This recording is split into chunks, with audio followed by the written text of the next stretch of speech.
let's look at some concepts when we have somebody in our closed guard and what we want to be trying to accomplish.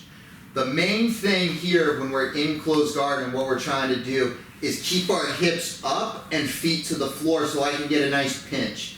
That way I have power in my hips to snap my hips down to the floor and use my knees to help break the posture. Because of this pinch, inwards. A lot of people are lazy and they just close their guard and they hang out and they think that they're gonna get power by just pulling their knees to their chest.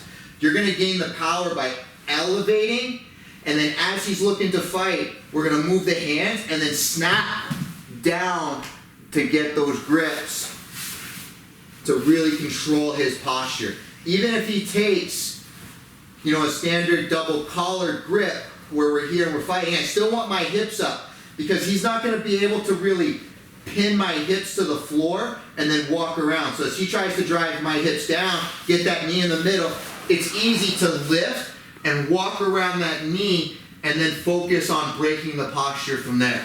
So let's look at that from the other side here,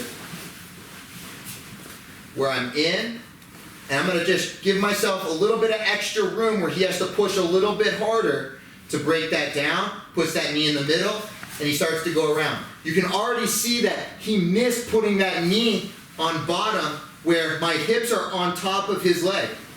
That's the key, is when my hips are up and he tries to put that knee in the middle, I'm already on top of his thigh.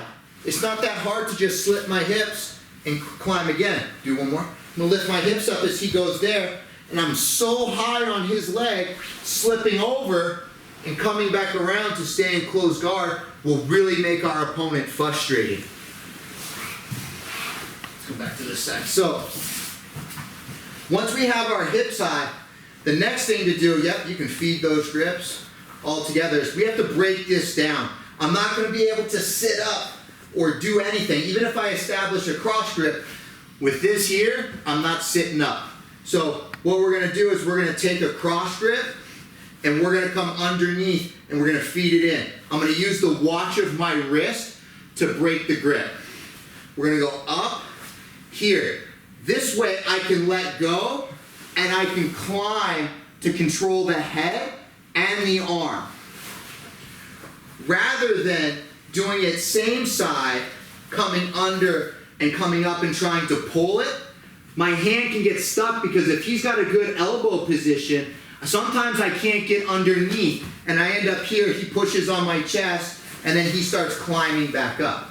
I like to take that cross grip, break it so that now this hand can control. When he pulls that elbow back, I can get a solid grip and then his posture is already broken. And now I'm in a good position to start working from the posture down. So when my partner's postured up, we're here, I'm keeping my hips high so when he walks around, I can use my butt to slip past and then stay in my closed guard, which is probably one of the strongest ones in jiu-jitsu.